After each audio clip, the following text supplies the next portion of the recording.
तो उत्तराखंड में कई जिलों में आज भी तेज हवाओं के साथ बारिश का अलर्ट जारी है। तेज झोंकेदार हवाओं के साथ बारिश होने के आसार बने हुए हैं। बता दें कि मौसम विभाग ने आज के लिए बारिश का ऑरेंज अलर्ट जारी किया है। तो वहीं लगातार हो रही बर्फबारी को देखते हुए हेमकुंड साहिब और केदारनाथ धाम की यात्रा रोक दी गई है। हेमकुंड साहिब और केदारनाथ धाम के लिए पंजीकरण रोक दिया गया है। तो वहीं 1000 तीर्थयात्रियों को घांघरिया से गोविंद घाट भेजा गया है। अटलाकुड़ी से हेमकुंड तक 1.5 फीट बर्फ जमी हुई है।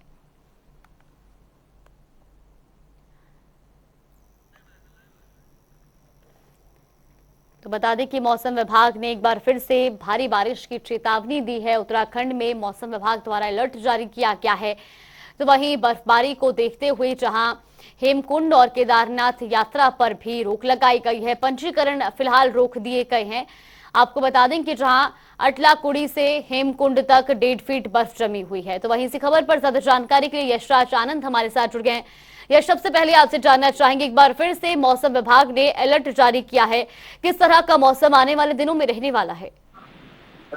जी जागृति, मैं बताना चाह रहा हूँ कि मौसम विभाग के द्वारा अलर्ट जारी कर दिया गया। मौसम विभाग के निदेशक विक्रम सिंह ने एक वीडियो जारी करते हुए बताया कि देहरादून पौड़ी में अभी बहुत ज्यादा काफी तेज संख्या में काफी तेज मात्रा में आंधी तूफान चल सकती है। लगातार यदि स्पीड की बात की जाए तो 80 किलोमीटर प्रति स्पीड की रफ्तार से आंधी तूफान चल सकती है। इसलिए सभी को सतर्क रहने कहा गया है कि लोग अपने घर से जल्दी बाहर ना निकले। यदि काफी आवश्यक काम हो तभी लोग घर से बाहर निकलें।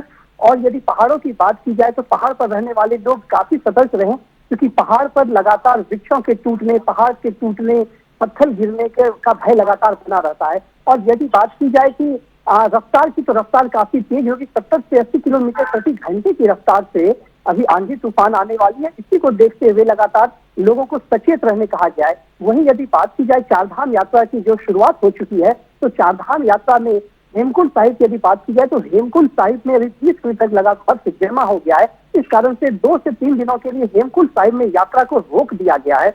यात्रा पर पाबंदी लगा दी गई है और लगभग 190 यात्री को वापस लौटा दिया गया है, जो ऊपर चढ़ाई पर कर रहे थे, उन्हें वापस लौटा दिया गया है। तो इस तरीके से यदि इस बार बात की जाए कि मौसम चारधाम यात्रा के दौरान भी काफी खराब ही नजर आ रहा है। वहीं केदारनाथ धाम की भी बात की जाए कि केदारनाथ धाम में भी जो यात्रा चल रही थी उसको अभी रोक दिया जाए। रजिस्ट्रेशन पंजीकरण की पद्धति जो इस बार लागू की गई, कि पंजीकरण पद्धति को भी इस बार रोक दिया गया है अभी, कि अभी कोई भी व्यक्ति पंजीकरण ना करवा सके, जिससे आने जाने वालों को वहां पर दिक्कत का सामना ना करना पड़े। क्योंकि वहां पर काफी संख्या में श्रद्धालु इस बार केदारनाथ धाम में गए हुए हैं।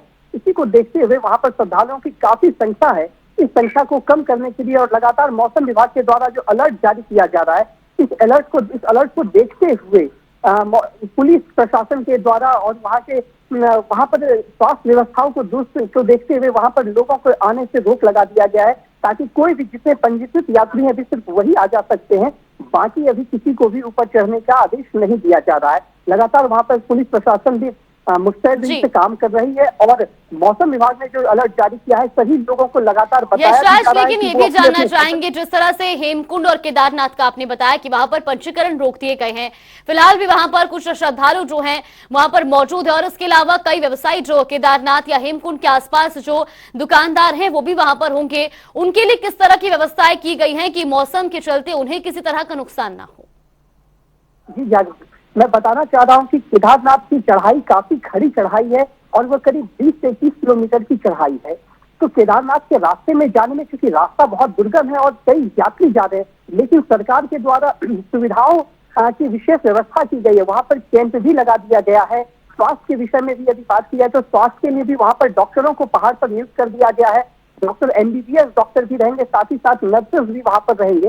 तो व्यवस्था में कोई कमी देखने को नजर नहीं आ रही है। लेकिन मौसम विभाग की जो चेतावनी है ये अपने आप में बहुत बड़ी चेतावनी है, क्योंकि सिर्फ श्रद्धालुओं की ही बात नहीं की जाए। श्रद्धालुओं के साथ साथ, जैसा आपने कहा, कई बिजनेसमैन वहां पर, कई कारोबारी भी वहां पर हैं जो अपना कारोबार कर रहे हैं। 6 महीने के दरमियान में वो अपना कारोबार वहां करके अपनी दुकानें वहां पर खोलते हैं। इनके लिए भी लगातार इन्हें भी सचेत किया जा रहा है कि आप पहाड़ पर से किसी अच्छे जगह पर जाएं, जहां पर समतल पहाड़ पर ही, जहां पर समतल जगह है वहां पर जाएं, या कुछ अच्छे किसी टेंट में, अच्छे टेंट में जाने की व्यवस्था की जाए। व्यवस्था करें अपनी, या नहीं तो आप नीचे जाकर के मैदानी क्षेत्र में आप पहाड़ केदारनाथ गौरी कुंड तक आप जाकर के वहां पर आप रह सकते हैं। इसलिए लगातार सरकार सभी को, प्रशासन वहां पर सचेत कर रही है, लगातार वहां पर सभी को यह बात बताया जा रहा है कि लगातार आंधी तूफान काफी ज्यादा संख्या में और बर्फबारी भी हो रही है। बर्फबारी के कारण होता क्या है कि खड़ी चढ़ाई चढ़ने में दिक्कतों का सामना करना पड़ता है। घोड़ा खच्चर भी जो वहां पर चलते हैं वो भी, उन्हें भी फिसलने का डर होता है। तो इस तरीके से सरकार के द्वारा अन्य सुविधाओं का तो ध्यान रखा ही जा रहा है, साथ ही साथ लोगों को भी कहा जा रहा है या अपील की जा रही है लोगों से कि वो भी अपनी चढ़ाई को अभी रोके और अपने अपने होटल में ही वो रुक जाए। जी बिल्कुल, यशराज जी भी जानना चाहेंगे, मौसम विभाग ने क्या ये स्पष्ट किया है कि कब तक जो है वो मौसम की स्थिति खराब रहने वाली है और कब जो है मौसम खुलेगा, ताकि यात्री या श्रद्धालुओं की बात की जाए तो वो दोबारा से अपना सफर शुरू कर सके?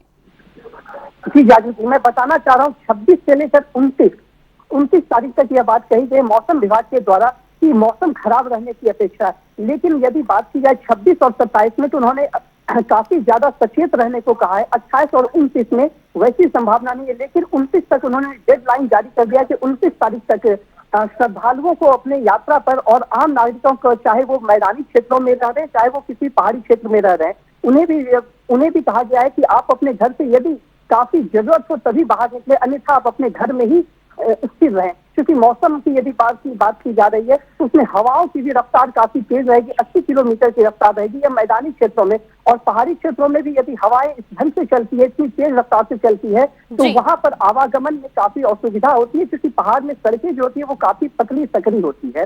तो इस प्रकार से 27, 28, 29 तक यह बात कही गई है। जी जागृति जी बिल्कुल, बहुत बहुत धन्यवाद आपका हमारे साथ जुड़ने के लिए और तमाम जानकारी हम तक पहुंचाने के लिए। तो मौसम विभाग ने एक बार फिर से उत्तराखंड में अलर्ट किया है, जिसके बाद हेमकुंड और केदारनाथ यात्रा पर रोक लगाई गई है।